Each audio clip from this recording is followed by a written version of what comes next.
The World Bank and its sister organization, the International Monetary Fund, are very special organizations.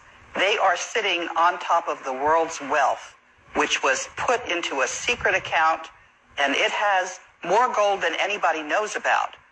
And it is cloaked in secrecy. The bankers do not own that money. It's held in benefit for humanity. World Bank and the IMF are listed on a special agreement that was signed in 1950 about that.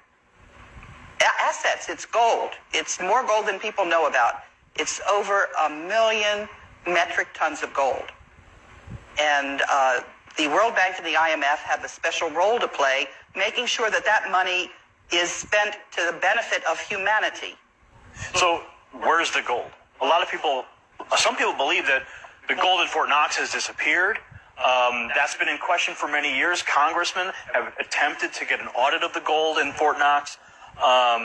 So 1 million metric tons of gold is not something you can just hide. Where would you say that gold is being stored? 400,000 metric tons are in the Central Bank of the Philippines. There's over 200,000 metric tons in Union Bank of Switzerland. And some of that gold is buried securely in the Philippines as well. Some of it is held in various banks, but the bulk of it is in the Philippines. So the World Bank holds the note on that gold? No. It is in a special trust account that was set up by Ferdinand Marcos, and the authorized signatory is a German banker lawyer by the name of Wolfgang Struck, who also lives in the Philippines. So how do the people get the gold back? If it's their gold and it was taken by these bankers, how do we receive it? That is the question. And they're just sitting there illegally and refusing to relinquish it. Part of the problem is that this gold is cloaked in secrecy. But in the last month, Wolfgang Struck has been publishing all of the documentation. So it's there for people to see. We have the originals. And people just have to make sure that the banks do what they're required to do, which is release the world's wealth.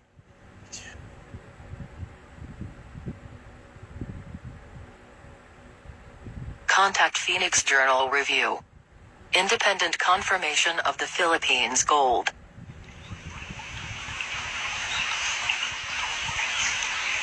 Throughout the Spanish occupation of the Maharlika, members of the Tagay and Italiano clan have been visiting Europe since some of their relatives were English and Austrian. From 1866 to 1898, Prince Julian Maglio Italiano, who became title holder of OCT 01-4 in 1864, had also been frequenting the Vatican. In 1934, under Pope Pius XII, the Vatican negotiated with a member of the Filipino royal family, the Christian Italiano clan in the Maharlika. An agreement was reached that 640,000 metric tons of the Italiano gold would be lent to the Pope. This was part of that gold accumulated by the Southeast Asian Srivijaya and Majapahit Empire during its glorious reign of 900 years. In 1939, two members of the Italiano family and a Roman Catholic priest, Father Jose Antonio Diaz, brought the gold from Kota Kinabalu, Sabah, to the Vatican. After doing this, Father Diaz went back to the Maharlika and resided in Cabanatuan City. After World War II, he facilitated the safe return of the 640,000 metric tons of gold from the Vatican to the Maharlika. Manuel Acuña Rojas, a relative of the Acuña Tagay and Italiano clan, then a congressman, and Bishop Enrique Sobra Peña Sr., in the presence of attorney Lorenzo Tañada, received the gold in Manila. Having gained the trust and confidence of Father Diaz, the Italiano clan made him the main negotiator and trustee of their gold. Father Diaz, in turn, hired the services of attorney Ferdinand Marcos, then a highly recommended brilliant young lawyer, having attained notoriety when he successfully defended himself in the Nalundasan case in 1939. The Italiano clan paid commission to Father Diaz and attorney Marcos in gold, 30% from the principal of 640,000 metric tons. In 1949, the two richest men in the world were Father Jose Antonio Diaz and attorney Ferdinand Marcos. Between the two of them, they legitimately earned and owned 192,000 metric tons of gold. Ferdinand Marcos withdrew their share of the gold from the central bank and minted it, RPCB.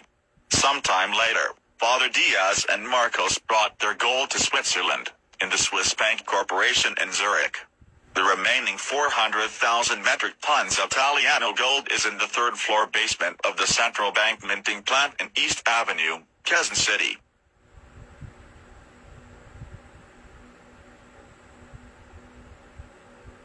Gold for gold, dollar for dollar, this country, the Maharlika, is the richest country in the world.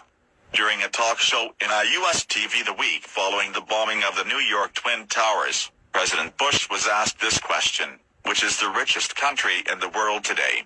With a smile he said, the Philippines.